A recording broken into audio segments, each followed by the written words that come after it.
clase de correspondiente este domingo, le voy a pedir al hermano Amner que si nos dirige en oración.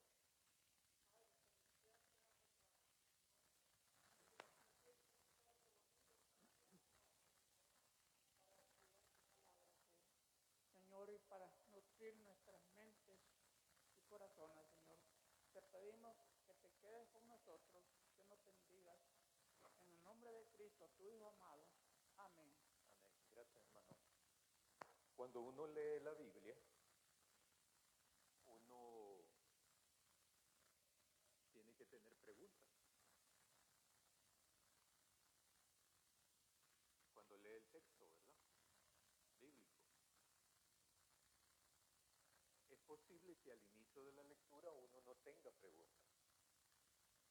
Sin embargo, yo recomiendo siempre agarrar un libro y leerlo hasta el final.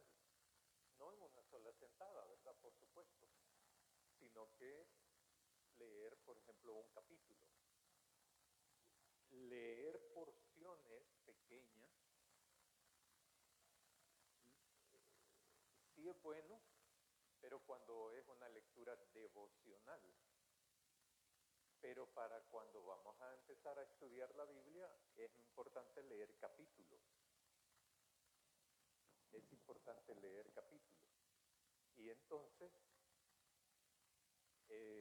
cuando uno lee el texto bíblico, uno empieza a tener preguntas. Y eso es lo que yo hago aquí. Por ejemplo, ahora vamos a ver el capítulo 11 de Juan, los versículos del 45 al 57.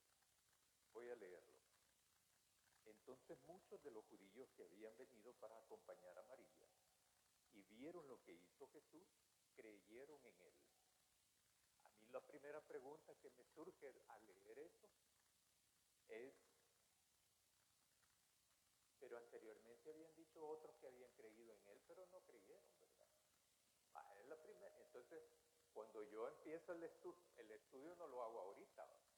Cuando yo lo hice durante la semana, eso es lo primero que me surge cuando leo esto. ¿Será acaso que estos creyeron realmente en Jesús? ¿O creyeron falsamente? Como los otros que habían creído. Que el mismo Juan nos ha dicho. Porque sí se acuerdan de eso, ¿verdad? Y si no se acuerdan, vuelvan a leer los capítulos anteriores. Porque ahí dice, y la gente creyó en él, y el pueblo creyó en él, y muchos creyeron en él. Pero son estos los que agarran piedras para matar a Jesús. O por lo menos para golpearlo. Vaya. Versículo 46. Pero algunos de ellos fueron a los fariseos y le dijeron lo que Jesús había hecho. El jueves, en el libro de los Hechos, yo toqué un texto bíblico que aparece casi lo mismo aquí. Incluso yo el jueves dije, siempre hay un chambroso. En un grupo de gente siempre hay alguien que chambrea. Siempre. Porque allá, en el libro de los Hechos, están los apóstoles y están la comunidad de discípulos de Jesús, ¿verdad? Que han agarrado a los apóstoles y los han metido a la cárcel. Dios les revela a ellos que los va a sacar y los tienen que ir a enseñar en el templo. En el templo. Ya van a ver la conexión que hay de este texto con eso que vi el jueves pasado. Y entonces les dice que enseñaban en la puerta de Salomón. Entonces vienen unos que estaban ahí, van y le dicen al Sanedrín, ¿verdad? Ah, no, estos allá andan enseñando en el templo. ¿Y que acaso no están presos, pues? Y le dicen al jefe de la... ¿No vieron ustedes el jueves, va?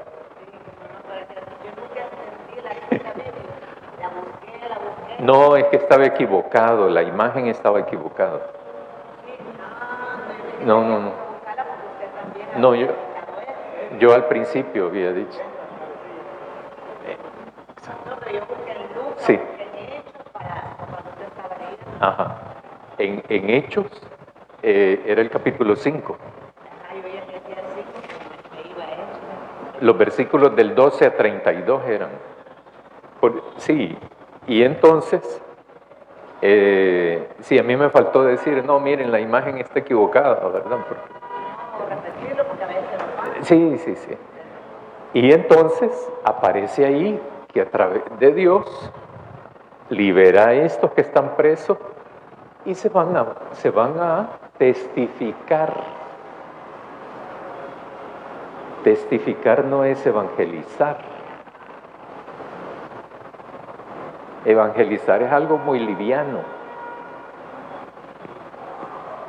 Testificar tiene que ver con la conversión de uno. Y a eso fuimos llamados, no a lo otro. Dígame.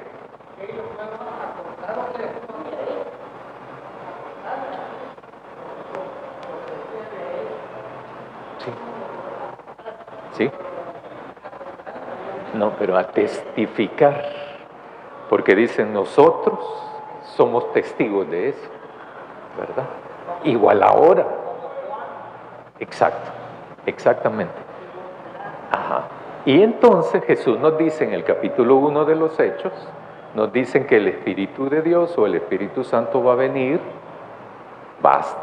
vamos a ser llenos, bautizados, como sea, es lo mismo. Para tener poder de ser testigos. Y ahí es donde nos perdemos, ¿verdad? Por malas interpretaciones, por malas teologías nos perdemos en eso, ¿verdad? Porque es más fácil evangelizar que testificar. Claro que sí. Pero a todos hemos sido llamados a testificar, no a lo otro. Y entonces, es como la iglesia, ¿verdad? Ahora se predica mucho de la iglesia, pero nunca del reino de Dios. ¿Quién dijo eso? Lo central para nosotros es el reino de Dios, no la iglesia. Ahí es donde nos perdimos también, ¿verdad? Aquí uno viene a capacitarse para testificar allá afuera. Bueno, a veces hasta adentro, en algunos lugares. Entonces, vienen y le dicen a la gente del Sanedrín, pero allá están en el templo los apóstoles. Y yo ahí fue cuando dije, siempre hay un chambroso en los grupos. Igual aquí en el versículo 46. Entonces dice el 45, muchos de los judíos que habían venido para acompañar a María y vieron lo que Jesús había hecho, creyeron en Jesús. Versículo 46, pero algunos de ellos fueron a los fariseos y les dijeron lo que Jesús había hecho. Le fueron a poner el dedo, le fueron a chambrear a los fariseos. Obviamente estos no creyeron en Jesús, porque van y le dicen lo que había hecho. Entonces los principales sacerdotes y los fariseos reunieron el concilio y dijeron, ¿qué haremos? ¿Qué vamos a hacer? Porque este hombre hace muchas señales. Si le dejamos así, o sea, si lo dejamos en la libre, ¿verdad? Que él siga actuando, todos creerán en él. Y vendrán los romanos y destruirán nuestro lugar santo y nuestra nación. Vaya, quedémonos ahí para mientras. El concilio, lo que en otras palabras es Sanedrín, ¿verdad?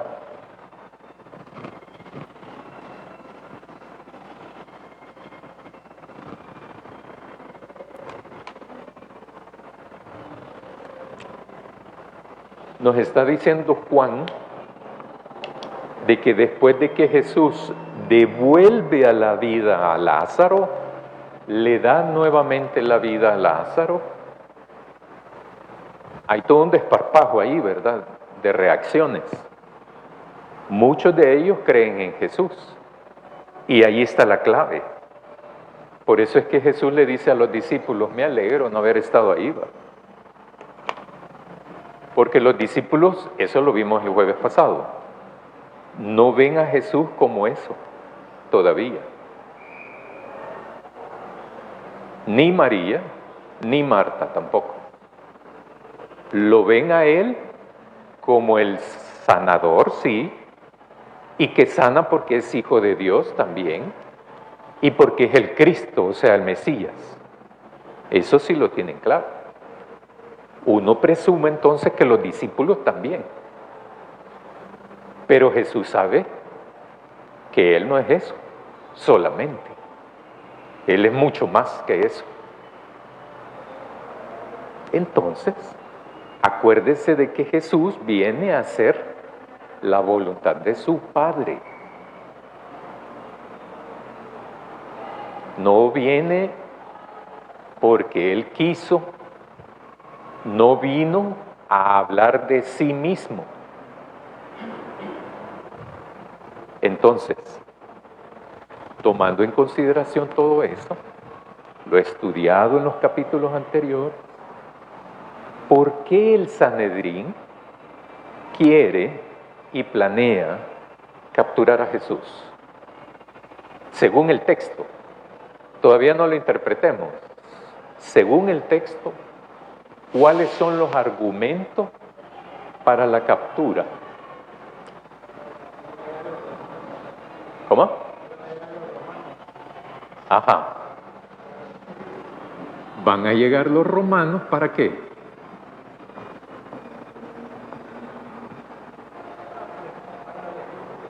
Para destruirlos. Ajá.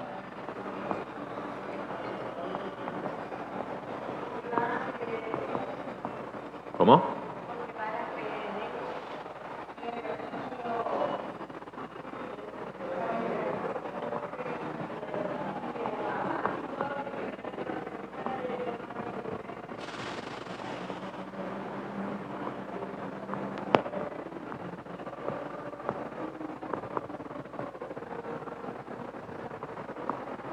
Muy bien, porque la gente, o sea, el pueblo, creerá en Él si lo dejamos hacer lo que sigue haciendo.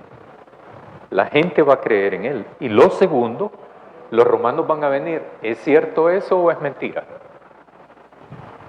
Los romanos ya están ahí. Sí, ¿verdad? ¿Cómo? Exacto. Y entonces, dice ahí, ¿verdad? Destruirán dos cosas.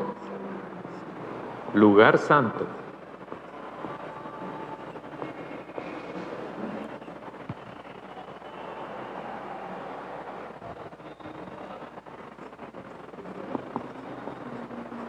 Y nuestra nación.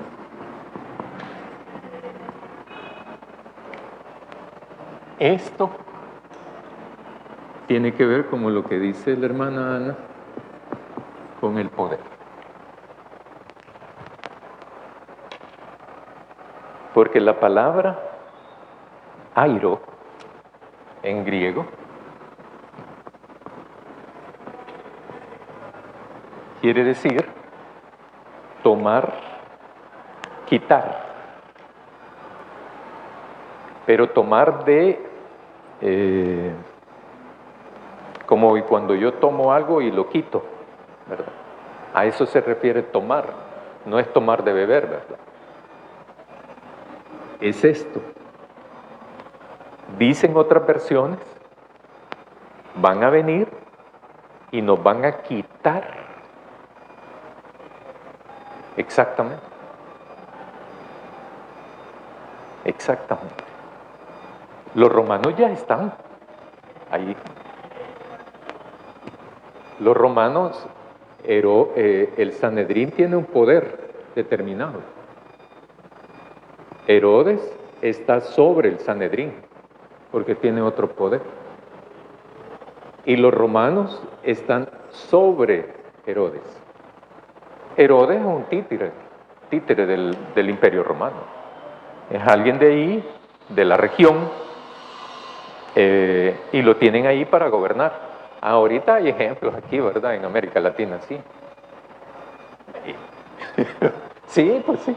Entonces, pero el Sanedrín tiene una cuota de poder. Hay un poder que tiene el Sanedrín político, social y religioso. Saduceos no es un grupo, una secta, es un partido. Y los fariseos son otros. Imagínense las Grecia que se metían ahí esto. Los saduceos no creen en la resurrección. Los fariseos sí creen en la resurrección. Los saduceos se la picaban de ser un poco más exclusivos, ¿verdad? De tener una mejor condición económica, ¿verdad? Estar así. Los fariseos eran más de la población, ¿verdad? Del populacho, ¿verdad? Del vulgo, sí, cabal, es cierto. Porque creen entonces de que los fariseos, el Sanedrín y todo eso van donde Pilatos. Porque no, porque lo que están haciendo, esto tiene que ver con esa cuestión que vamos a ver más adelante. Es una negociación política, no es religiosa solamente. Porque si la gente cree en Jesús, si el pueblo cree en Jesús, entonces la gente lo va a seguir a Jesús. Y ahora bien, entonces, estos son los argumentos. Los argumentos.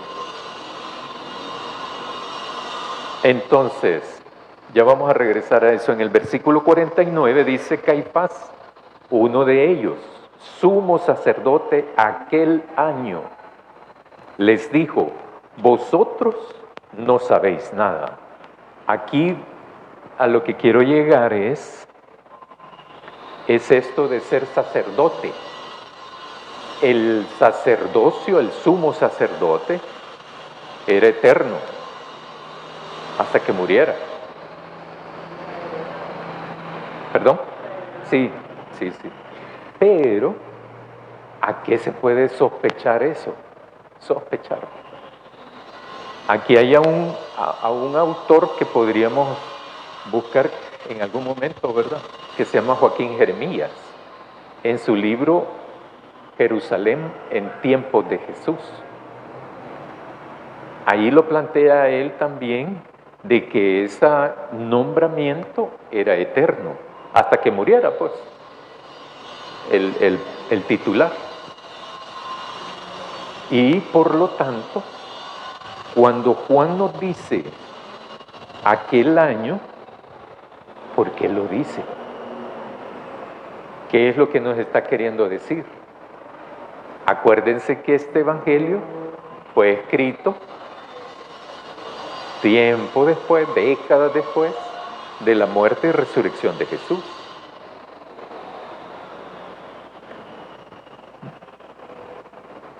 En ese tiempo, cuando dice aquel año, en ese tiempo ya no era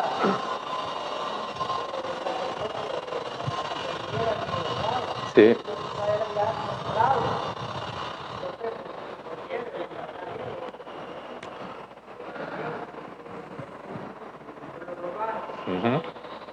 Joaquín Jeremías, esa es la hipótesis de Joaquín Jeremías, que en ese entonces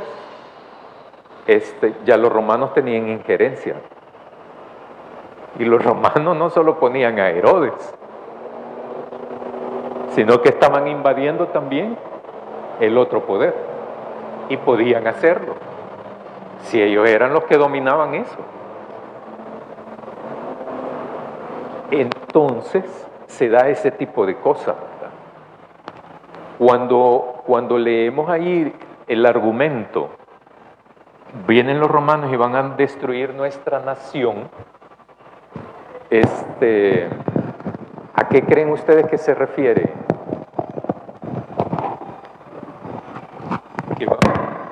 Que van a destruir la nación, los romanos. ¿A qué están apelando ahí? El Sanedrín está, díganme.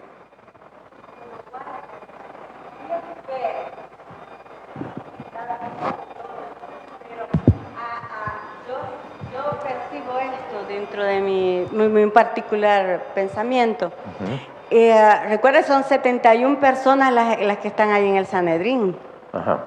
Son 71 gentes y que con relación a toda la nación son un pequeño muestreo, ¿verdad?, de toda la nación que era constituida como Israel en ese tiempo. Entonces, yo percibo que para ellos, porque en la Biblia se dice muchas veces, y el pueblo creyó en él, pero no todo el pueblo estaba ahí, sino los que estaban allí y que representaban al pueblo. Muchas veces así es tomado. El pueblo salvadoreño, dicen, y solo un cliente es el que está hablando, ¿verdad? Entonces, una de las cosas que yo pues entiendo y percibo es su preocupación por no tener la autoridad que ellos hasta ese momento ejercían, porque el pueblo no les reconociera, porque estaba viendo fuga de gente que estaba pensando ya diferente, ya no estaban viendo las cosas como ellos las planteaban. Los saduceos a su manera, dentro del Sanedrín, saduceos y fariseos, imagínese usted, dos líneas de pensamiento complicadas, contradictorias entre sí, que lo único que los hace estar allí es el poder. Entonces, para mí, para hablar de nación, ellos estaban hablando más bien, van a ingerir en nuestro sistema, porque ellos no solo dominaban el sistema religioso, sino el sistema civil político, al menos de la nación israelita, autorizados por el Imperio Romano. Sí. Y por eso la preocupación, van a venir los romanos, y a nosotros nos van a volar primero, porque si yo lo pienso más simplemente, me recuerdo que a los 70 años, si no mal recuerdo, el Señor, de la partida del Señor Jesús hacia el Padre, entonces encontramos que el pueblo de Israel pues fue masacrado, ¿verdad? Entonces, ¿a qué se estaban refiriendo ellos? En mi opinión personal era más bien a que se les quitara su estatus de autoridad. Exacto. Muy bien. Vamos al 49. Entonces Caifás, uno de ellos, sumo sacerdote aquel año, les dijo, vosotros no sabéis nada. Seguimos. Ni pensáis que nos conviene que un hombre muera por el pueblo y no que toda la nación perezca. Esto no lo dijo por sí mismo, sino que como era el sumo sacerdote aquel año, profetizó que Jesús había de morir por la nación. Por la nación. Cuando Caifás plantea eso, ¿a quién quiere salvar Caifás? ¿A quién? No, salvar. ¿A quién quiere Caifás salvar? Al Sanedrín.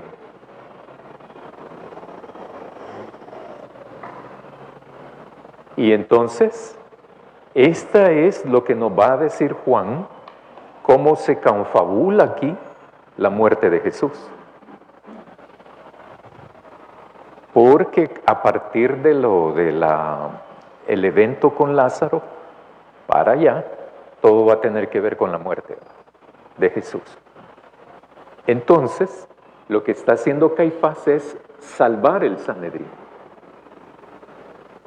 Salvarlo de estos. de los romanos.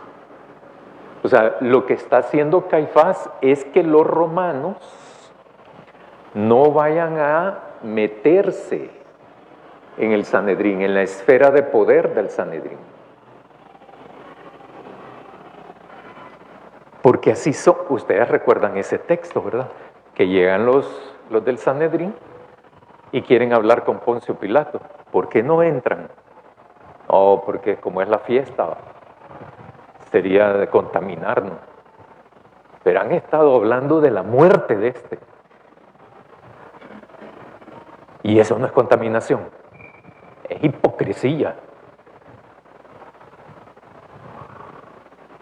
Ahí es donde entramos a la religiosidad y poder. Dígame.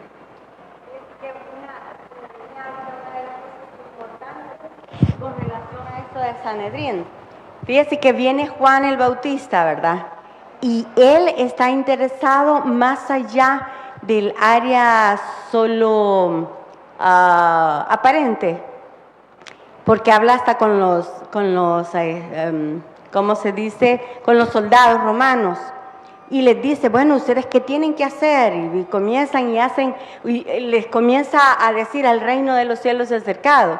Entonces, el Sanedrín no está interesado en el malestar que está sufriendo el pueblo a causa de todo el dominio que hay en ese momento por el Imperio Romano.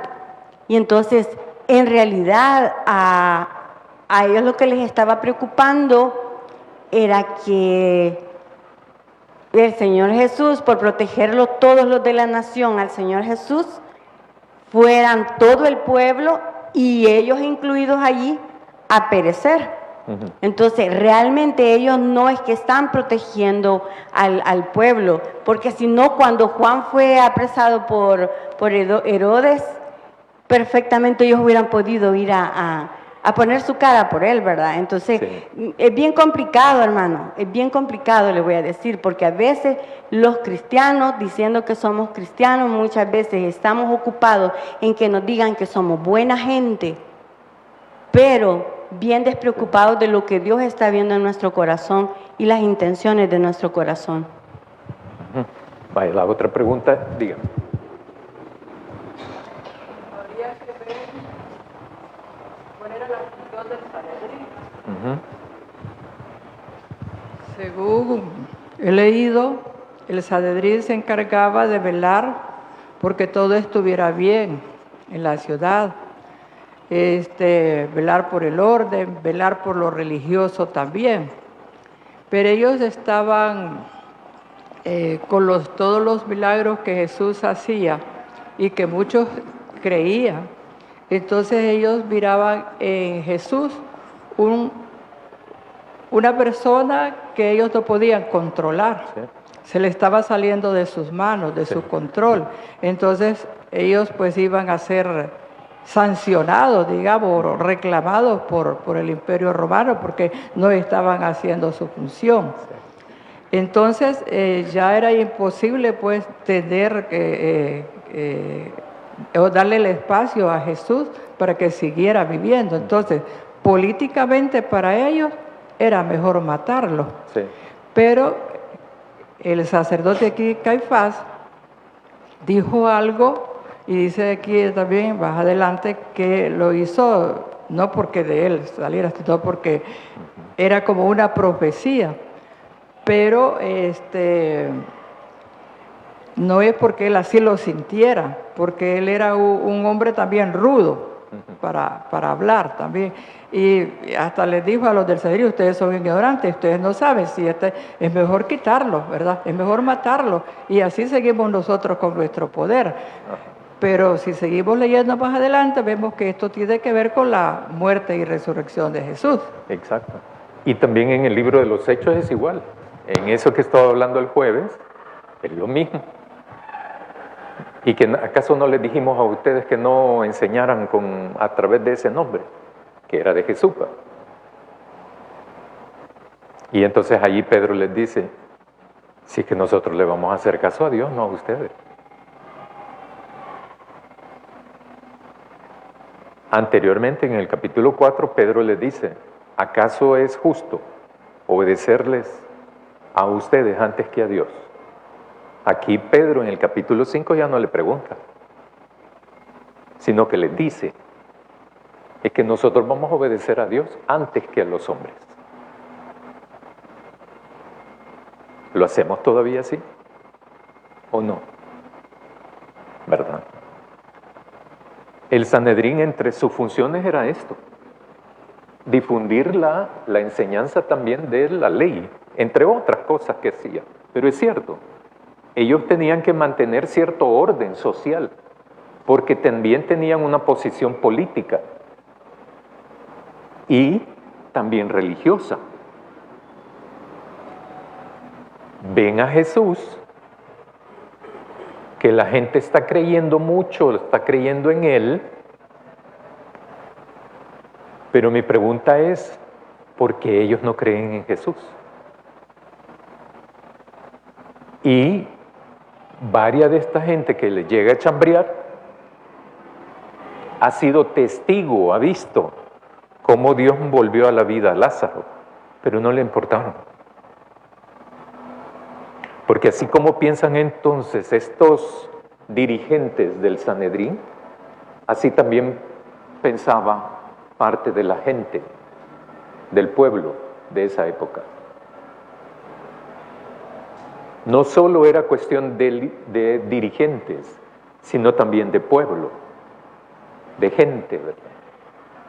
Entonces, ellos querían salvarse. ¿A través de qué? De la muerte de Jesús. Dicho de otra manera, entonces iban a sacrificar, entre comillas, ¿verdad?, a Jesús para salvar su posición, su poder. Ellos.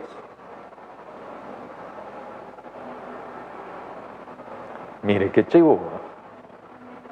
Eso es la cuestión que también hay que ver. Ahora, cuando Jesús ora, hay partes muy curiosas ahí, cuando está frente a la tumba, ¿verdad? Y cuando Jesús ora en voz alta. Y entre otras cosas lo que dice, hice esto para que los que están aquí sepan, conozcan, sepan, se enteren quién es Él,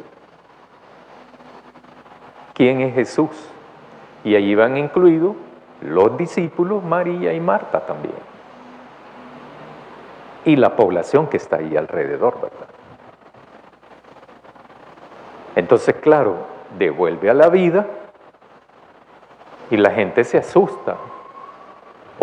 Muchos creen en Jesús y otros, y ya van a ver, ¿verdad? Ya van a ver eso. Porque cuando vamos estudiando todo el texto se va dando cuenta uno de que Jesús muere solo, pues. Porque la gente va creyendo en fracciones de Jesús, en pedazos de Jesús. Y Jesús está interesado en que lo vean completo, no en pedazos. Por eso es que a Jesús no hay que fraccionarlo.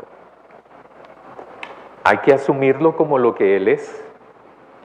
¿Jesús puede sanar? Sí, sí puede sanar, pero Jesús no es un sanador. Jesús hizo milagros y hace milagros, sí, pero no es un milagrero. No es eso. Ni Dios tampoco. Eso es desfigurar lo que Él es. Digo.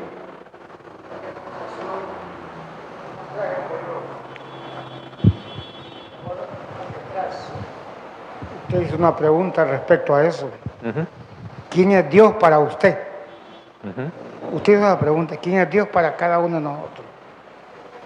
Y todos, la respuesta que dimos, ahí es lo que usted está diciendo ahorita. ¿La respuesta que dimos qué? Es que la respuesta no se dio completo como cada uno nosotros la esperábamos. ¿Y Esa cómo le- pregunta se quedó así. Ahora es mi pregunta, nuevamente. Ajá. ¿Quién es Dios para cada uno de nosotros? Vale. Usted dice que no es un milagrero, Sí. no es un sanador. Entonces, ¿quién es Dios para cada uno? Pero no dice todo lo que dije. Porque yo dije que sí sanaba, pero no es un sanador. No es un milagrero, pero sí hace milagros. Lo que pasa es que Dios es eso y mucho más. Esa es la tarea que tenemos, descubrir quién es Dios, para depositar la fe en ese Dios, no en la función que Él hace o en lo que yo quiero que me haga, que es muy diferente. Y por eso viene la frustración, porque nosotros nos han dicho, Jesús cura todo, sana todo, porque Dios es amor, etcétera, etcétera, etcétera. Y cuando no me cura, ¿qué? ¿Deja de ser Dios? Lo que se quiebra es el concepto de Dios que tenemos. Porque hemos depositado la fe en un Dios sanador, milagrero, pero no en lo que es Dios, porque vivo o muerto, cuando uno deposita la fe en ese Dios, que entonces uno lo que va a esperar es la vida eterna. Pero depositar la fe en un Jesús o en un Dios, como yo dije aquí, ¿verdad? Curandero, ese no te ofrece la salvación. El curandero te cura y eso es lo que está aquí. ¿Cómo vivir?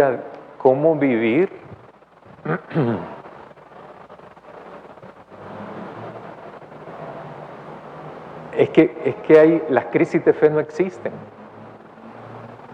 Cuando uno tiene fe en Dios, no le entra crisis de fe. Lo que sí pasa, y que la gente popularmente le llama crisis de fe, es cuando, por ejemplo, les voy a contar un caso que me ocurrió. Me dice, yo traigo a mi marido al culto para que, no es aquí, ¿verdad? Por supuesto, eso hace como 30, 40 años. Traigo a mi marido para que Jesús lo sane del alcoholismo, etcétera, etcétera. ¿Y cuántos años tiene? 11, de traerlo al culto. ¿Y por qué? Me dijo. ¿Y por qué Dios no le hace ese? ¿Verdad? Sí. No, y la cuestión es que a eso vino Jesús. ¿A qué vino Jesús? ¿Verdad? Y es eso lo que estamos estudiando acá. Y es eso lo que nos conflictúa. Pero lo que nos conflictúa son las imágenes que tenemos de Jesús. Porque no solo los de la otra iglesia tienen imágenes, también la iglesia evangélica tiene imágenes, ¿verdad? En este sentido, mi planteamiento es, hay que ir al texto y estudiar la Biblia desde otra perspectiva, ¿verdad? Para ir descubriendo entonces este Jesús, no es el que da de comer, dice el Evangelio. No es comedor Jesús, ¿verdad? Vengan a mí todos los que tienen hambre, ¿verdad? No, no. Tampoco es, ya lo estudiamos ese texto, no es la multitud que sigue a Jesús, no.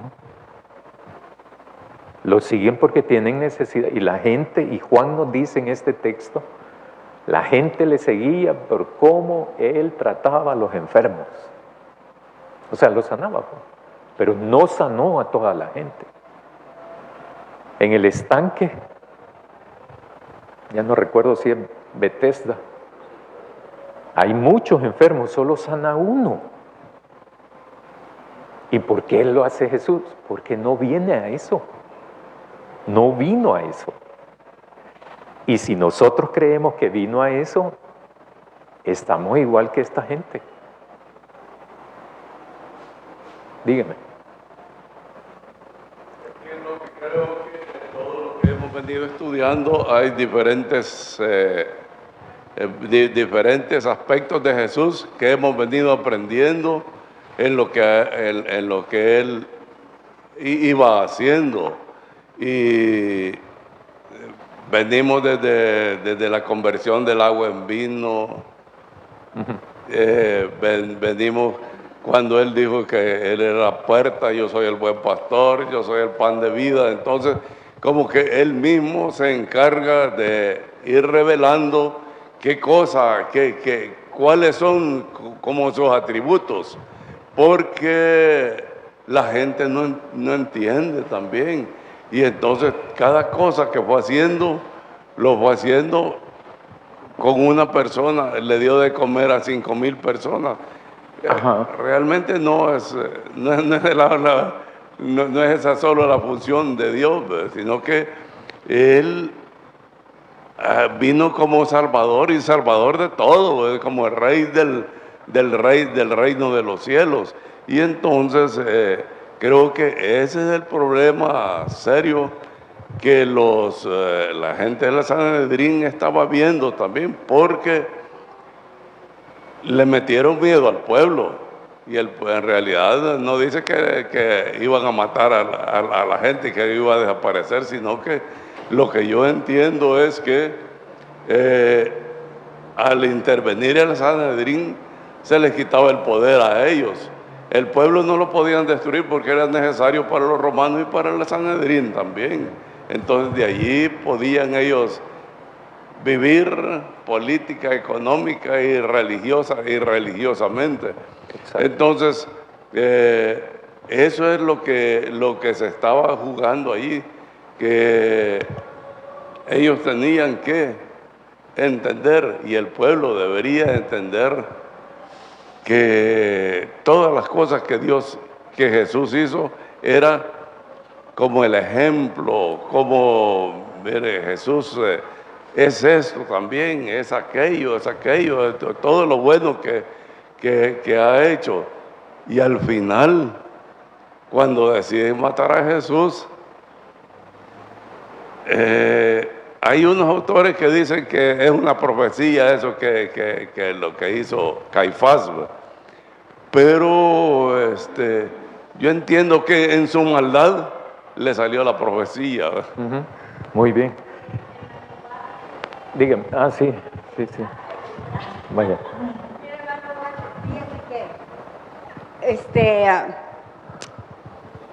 Dios puede hacer cualquier cosa. Yo lo sé por mi experiencia personal y no por experiencia de otros, sino por la mía. Pero el Señor Jesús, cuando estuvo entre los seres humanos, necesitaba evidenciar: aquí está la esperanza prometida, ha tomado vida y anda entre ustedes. Entonces Él debía revelar eso, porque solo por sentarse y ponerse allí no iba a pasar nada. Tenía que llegar a los suyos para que los suyos, viéndole y experimentando todas las cosas, entendieran que a ese tiempo era que habían sido llamados para hacer bendición a todas las naciones. ¿Puede el Señor Jesús multiplicar el pan? Sí. ¿Por qué lo hizo con algo físico? Porque nosotros partimos de lo que vemos. Y por eso dice: bienaventurados aquellos que sin ver creyeron y creen. Podía hacer pan de la nada, lo podía hacer. O sea, ese es el punto al cual nosotros no llegamos, a entender que aunque yo no tengo nada, yo puedo tener algo porque viene de Él.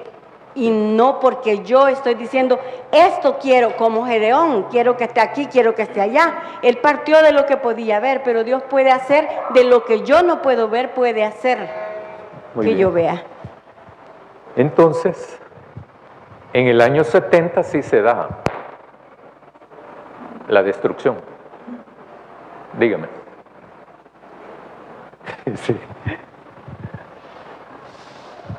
No, bueno, también toda esta reflexión nos lleva a pensar en la plenitud de Dios, ¿verdad? Y a las algunas características, Dios de misericordia, amor, y en cada hecho que se va dando a cada ejemplo, hay un propósito que Dios quiere enseñar, porque nos sanó a todos y solo a uno, hay un propósito, porque lo hizo en ese momento. Pero también creo que siempre nos fijamos en que sanó, dio de comer, pero nos cuesta más fijarnos también que demanda algo de nosotros, y en eso va mostrando como un modelo o qué acciones quiere también que los seguidores de él vayamos realizando. Sí. Entonces, en esa plenitud de Dios hay un propósito, como también qué cosas son las que demanda de nosotros. Muy bien. Por ejemplo, ahora,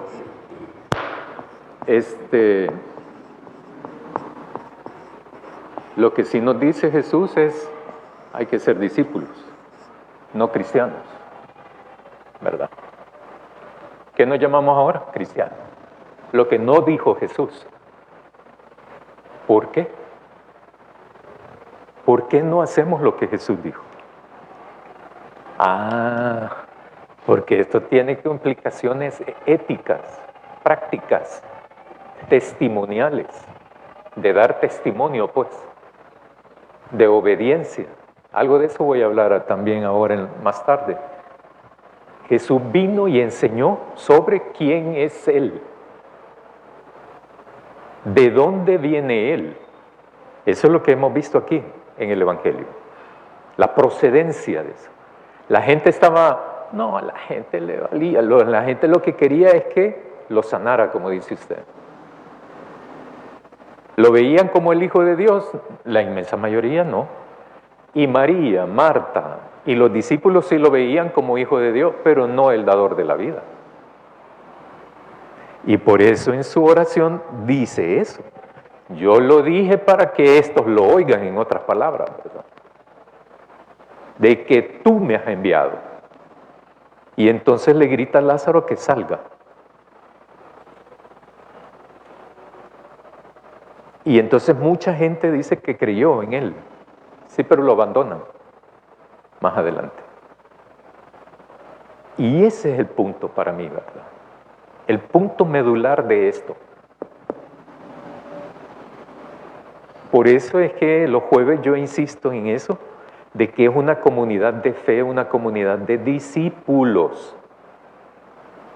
No se llaman iglesia. Lucas apenas en el capítulo 5 menciona por primera vez, Lucas escribió el libro muchos años después, ¿verdad? Que sucedieron. Todos los libros de la Biblia fueron escritos muchos años después de cuando sucedieron las cosas. Acuérdense de que no habían videos así en vivo que los transmiten, ¿verdad? Ni nada de eso. Ahora bien, en el año 70 sí ocurre la destrucción. Lo que supuestamente Caifás estaba tratando de evitar con Jesús, asesinando a Jesús. Vamos a evitar de que los romanos nos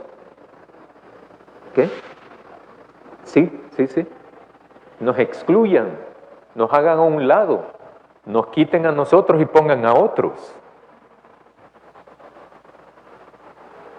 Entonces, si se fijan en la Biblia, no aparece esto. Eso es tiempo después. Eso lo dicen los discípulos de los apóstoles, ni siquiera los apóstoles. Esto es lo que dice Jesús. ¿Por qué no hacemos esto? Ahora bien, lo que vino a hacer Jesús es enseñar sobre el reino de Dios. ¿Qué nos salió? La iglesia.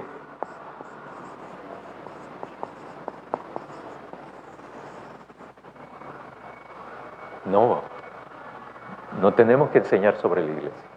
Tenemos que enseñar sobre esto, que es algo que nos dificulta, por ejemplo, a nosotros. A mí me dificulta.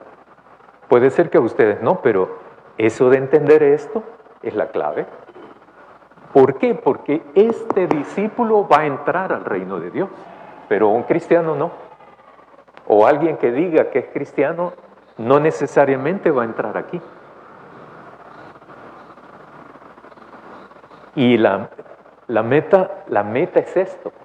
Yo dije hace varios domingos, la meta programática es esa.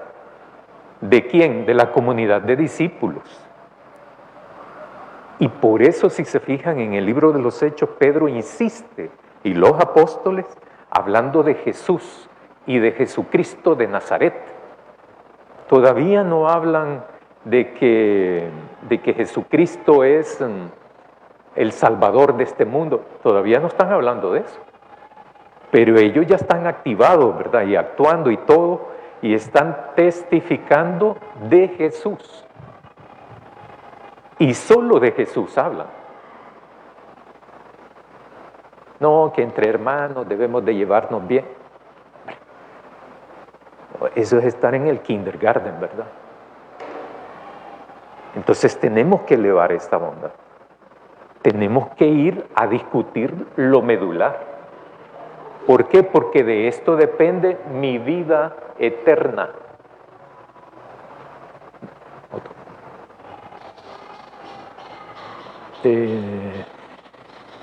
Ya viene.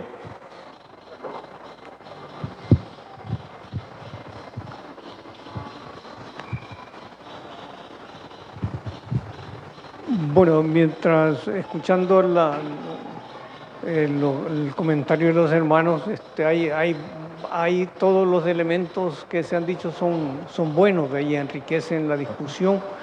Y yo estaba pensando sobre la construcción de las distintas imágenes y los distintos conceptos que desarrollamos de Dios.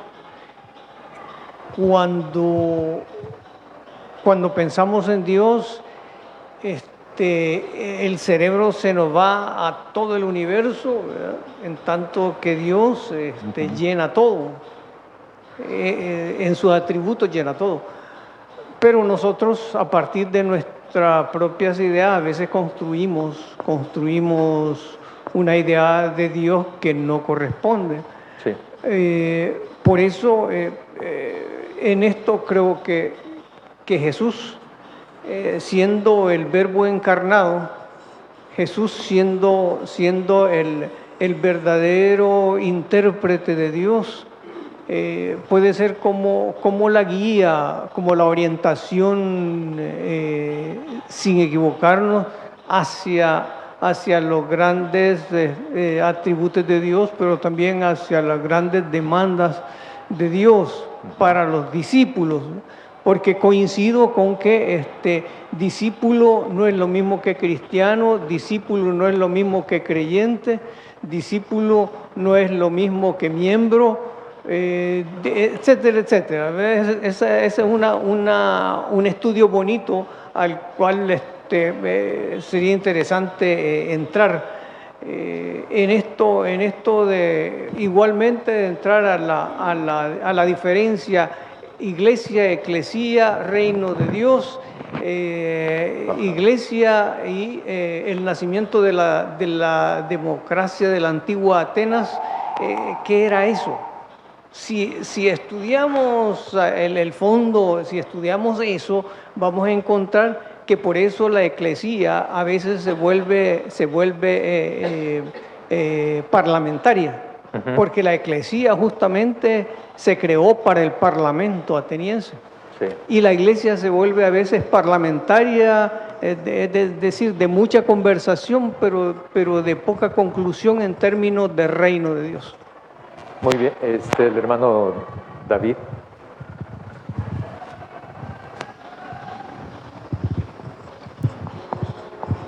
Gracias, hermano. Lo que yo puedo ver, tratando de hacer un análisis sobre la historia, es que hay tres momentos. Uno en el que la iglesia, preocupada por el poder, trata de mantenerlo. Y por eso es que dicen, mejor que muera una y no todo el poder de la iglesia, que era político también. Y eso ha sido, a través de la historia, lo podemos ver muchos años después, incluso hasta ahora en este siglo lo seguimos viendo.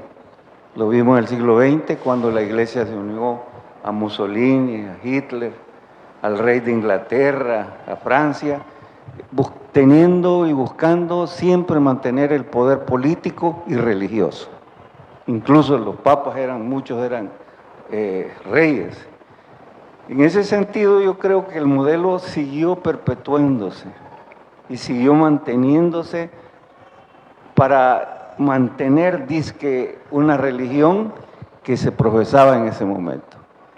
Es hasta el siglo XX cuando ya en América Latina se empieza un poco a desligar de la parte política la parte religiosa. Sin embargo, Jesús estaba en contra de eso y por eso lo mataron, sencillamente, porque se estaba oponiendo a un sistema que no era del pueblo, que no era de Dios. Ahora otra cosa que hay que tomar en cuenta, lo que usted decía de ser discípulo, y esto lo voy a decir claramente porque muchos malentendemos el papel y el rol de Jesús. Por ejemplo, Capernaum, donde sanó a la suegra de Pedro y otros pueblos, fueron arrasados. Ahorita no hay solo unas piedras, ve uno ahí en esos pueblos.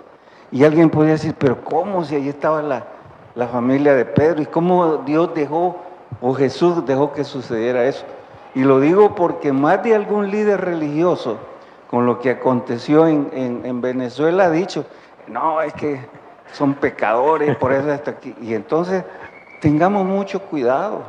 No es que nosotros seamos más santos, no, quizás hasta peor. Pero hay veces malentendemos el papel y el rol de Dios y el de Jesucristo. Muy bien. No debemos olvidarnos de la historia que Jesús dejó bien clara y marcada también. Sí. Gracias. Entre otras cosas, lo que me hace recordar también, por ejemplo, Turquía, que es en el tiempo de Pablo, es Asia Menor, y en el tiempo de Jesús también. ¿Se acuerdan de lo que dijo en Apocalipsis Juan, verdad? Cuando escribe. Mire ahorita, solo pónganse a analizar eso. Y ya van a encontrar muchas respuestas que ya sucedieron, pues, ¿verdad? La preeminencia cristiana allí no existe. En toda esa región. Tiatira, Filadelfia, toda esa parte de ahí. Jesús insistió de que Él viene de Dios. Llega aquí a la tierra, a Canaán, a Palestina, y Él se concibe, tiene conciencia plena de que Él viene de Dios. Y cuando me toque, ¿verdad?, morir, voy a regresar a Dios. Lo dice en otros términos allí, según Reina Valera. Vengo de Dios y voy para donde mi Padre. Después, conocer a Jesús, ver a Jesús, descubrir a Jesús, relacionarse con Jesús, encontrarse con Jesús, es encontrarse con Dios.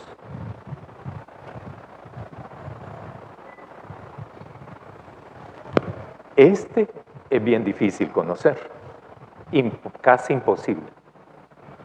Si no fuera por Él, no lo conoceríamos lo poquito que lo conocemos. Pero dicen, hay que conocer a este, porque a través de Jesús accedo al Padre. Y entonces ahí está la clave. Dice Jesús en Juan, mi alimento es hacer la voluntad de mi Padre. Nuestro alimento debe de ser hacer lo que Él enseñó, entender lo que Él enseñó, hacer lo que Él hizo, porque haciendo eso obedecemos al Padre. Jesús no se antepone a Dios, es parte de Dios, es Dios. Solo que viene a cumplir un determinado misión y eso es lo que vino a hacer. Descubrir a Jesús es la tarea nuestra. ¿Quién es Él? No lo que hace solamente. ¿Quién es Él? Es como la pareja, ¿verdad? De novio. Yo sé que esos ejemplos les gustan a ustedes, pero... y entonces, a veces la gente se casa sin conocer a la pareja. Y cuando lo conocen, descubren quién es. Por eso es importante el noviazgo. El noviazgo es para conocer a la gente, pues, a la pareja. O sea, al novio, la novia. Cuando vos ves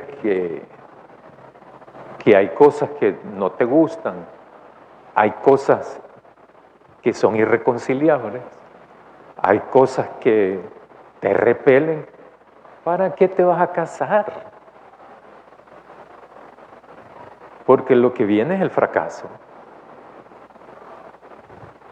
Ahora bien, entonces, nosotros necesitamos, así imperativo, o conocemos a Jesús o no somos salvos. No hay de otra.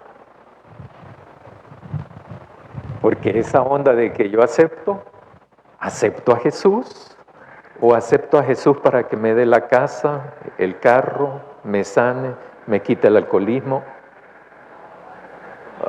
No es eso. No es eso. Uno acepta a Jesús, se compromete con Jesús, porque uno ha entendido que Él es el Señor y el Salvador. Tener claro eso me va entonces a meter a ser discípulo o discípula de Jesús. Y ahí está mi aprendizaje. Viene todo el proceso de aprendizaje.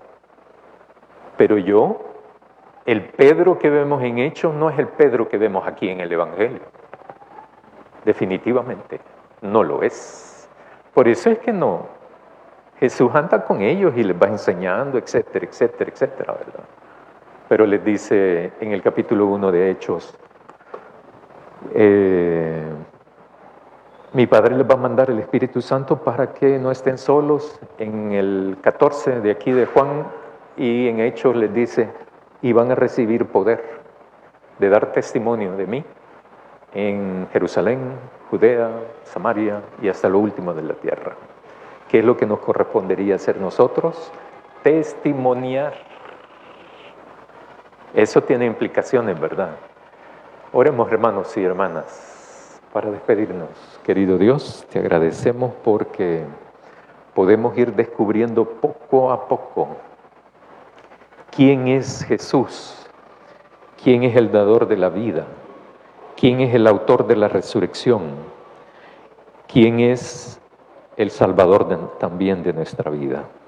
Ayúdanos, Señor, a poderte ir descubriéndote, amándote, creyendo y también ayúdanos a serte fiel hasta que tú nos llames a tu presencia.